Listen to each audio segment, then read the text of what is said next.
आइए अब हम श्री शिव महापुराण के अंतर्गत रुद्र संहिता जो कि द्वितीय संहिता है, इसके खंड पार्वती खंड के अध्याय 15वें में प्रवेश करेंगे और जिसमें वर्णन है वरांगी के पुत्र तारकासुर की उत्पत्ति, तारकासुर की तपस्या एवं ब्रह्मा जी द्वारा उसे वर प्राप्ति, वरदान के प्रभाव से तीनों लोकों पर उसका अत्याचार। ब्रह्मा जी बोले, तदंतर वरांगी ने आदरपूर्वक गर्भ धारण किया।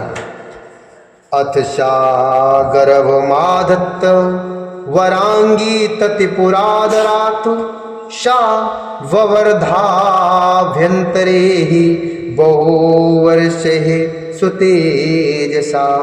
ब्रह्मा जी बोले, तदंतर वरांगी ने आदरपूर्वक गर्भ धारण किया। वह बहुत वर्षों तक परम तेज से भीतर ही बढ़ता रहा। तत्पश्चात समय पूरा होने पर वरांगी ने विशाल काय महाबलवान तथा अपने तेज से दसों दिशाओं को दीप्त करने वाले पुत्र को उत्पन्न किया। देवताओं को दुख देने वाले उस वरांगी पुत्र के उत्पन्न होने पर दुख के हेतु महान उत्पात होने लगे। हे तात, उस समय स्वर्ग, भूमि तथा आकाश में सभी लोगों को भयभीत करने वाले अनर्थ सूचक 3 प्रकार के उत्पात हुए। मैं उसका वर्णन कर रहा हूँ।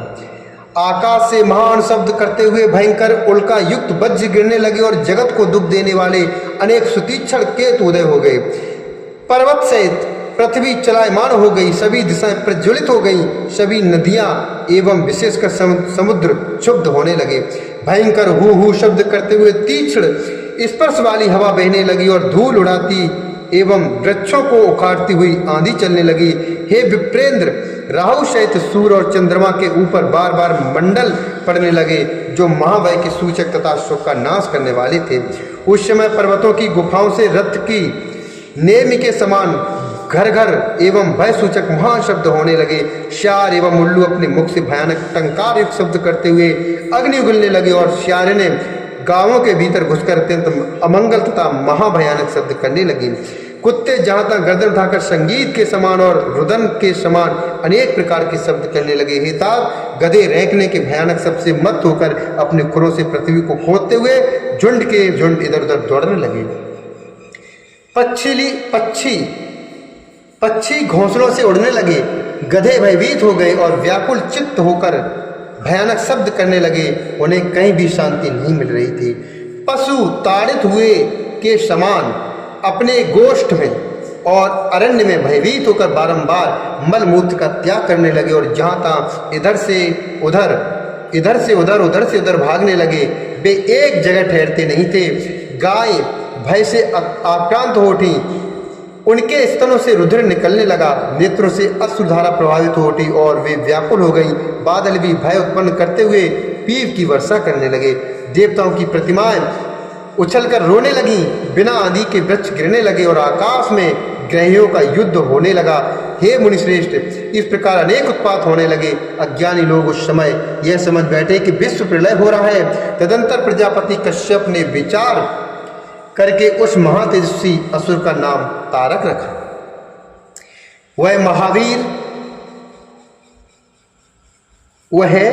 महावीर सहसा अपने पौरुष को प्रकट करता हुआ वज्रतुल्य शरीर से पर्वतराज के समान बढ़ने लगा। तत्पश्चात उस महाबली, महापराक्रमी तथा मनस्वी तारक दैत्य ने तपस्या करने के लिए माता से आज्ञा मांगी।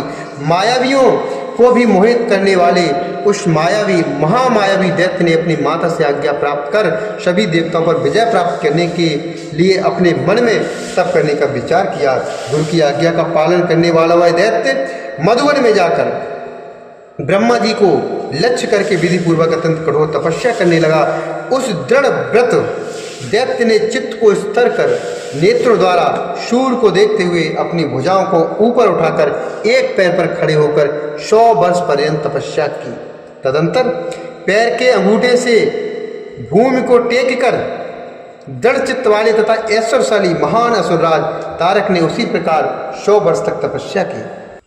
100 वर्ष तक जल पीकर, 100 वर्ष तक वायु पीकर, 100 वर्ष तक जल में खड़ा रहकर और 100 वर्ष तक स्तनदल पर रहकर उसने तपस्या की।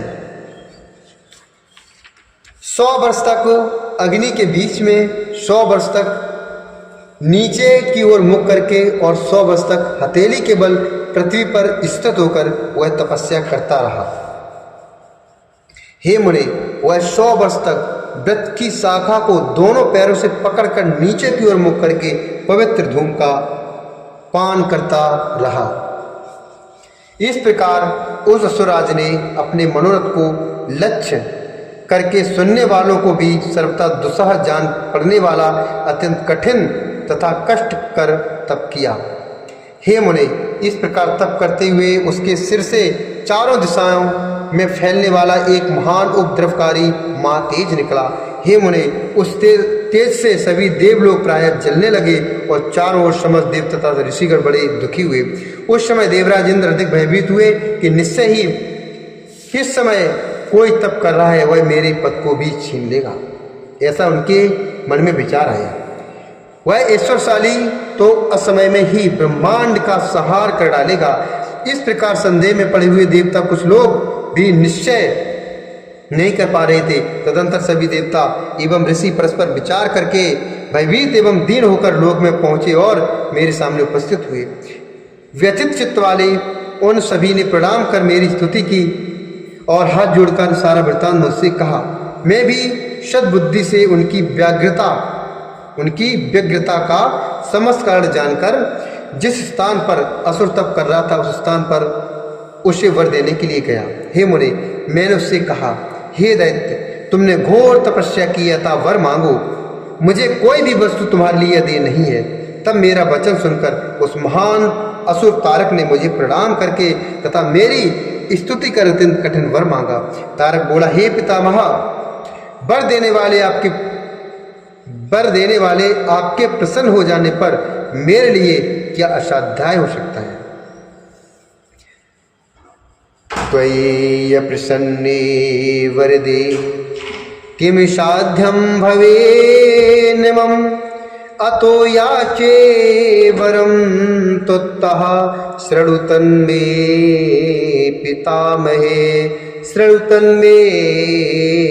पितामह।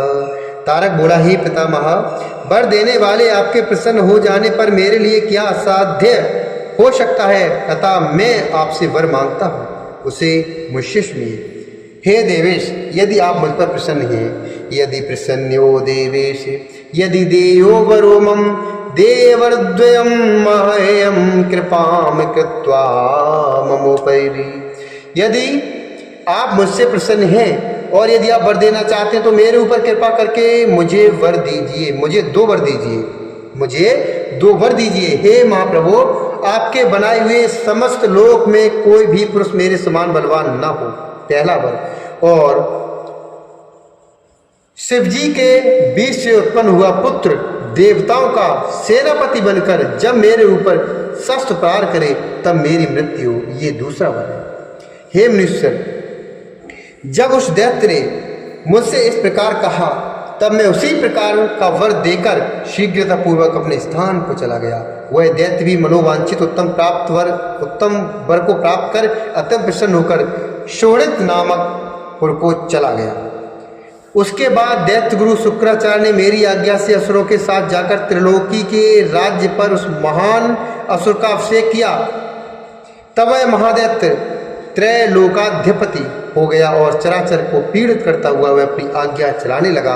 इस प्रकार वह तारक विधि पूर्वक त्रैलोक का राज करने लगा और देवता आदि को पीड़ा पहुंचाता हुआ प्रजा पालन करने लगा। तदंतर उस तारकासुर ने इंद्र आदि लोकपालों के रत्नों को ग्रहण कर लिया। उन्होंने उसके भय से रत्न स्वयं प्रदान किए। इंद्र ने उसके भय से उसे ऐरावत हाथी समर्पित कर दिया और कुबेर ने 9 नदियाँ दे दी। वरुण ने श्वेतवर्ण के घोड़े, ऋषियों ने कामधेनु और इंद्र ने उच्च श्रवा नामक दिव्य घोड़ा भय के कारण उसे समर्पित कर दिया।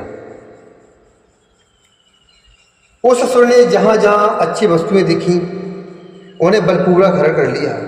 इस प्रकार त्रिलोकी सर्वथा निसार हो गई।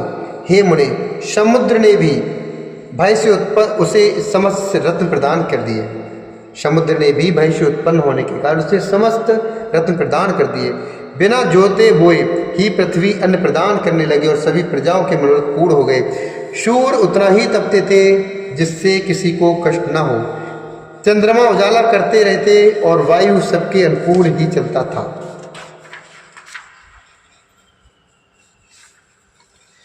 उस दुरात्मा असुर ने देवताओं, पितरों तथा अन्य का जो भी द्रव्य था वह सब हरण कर लिया। इस प्रकार वह तीनों लोगों को अपने अधीन कर स्वयं इंद्र बन बैठा। वह इंद्रियों को बस में रखने वाला अद्वितीय राजा हुआ और अद्भुत प्रकार से राज करने लगा। उसने समस्त देवताओं को हटाकर उनकी जगह दैत्यों को नियुक्त कर दिया और देवताओं को अपने कर्म में नियुक्त किया। हे मुने, तदंतर उससे पीड़ित हुए इंद्रादि समस्त देवगण अनाथ तथा अत्यंत व्याकुल होकर मेरी शरण में आए। इत श्री शिव महापुराणे द्वितीयायां रुद्र संहितायां तृतीय पार्वती खंडे तारकासुर तपो राज्य वर्णनम नाम पंचदशोध्याय। इस प्रकार श्री शिव महापुराण के अंतर्गत द्वितीय रुद्र संहिता के तृतीय पार्वती खंड में तारकासुर की तपस्या एवं उसके राज्य का वर्णन नामक 15वां अध्याय पूर्ण हुआ। बोले शंकर भगवान की जय, भगवती मैया की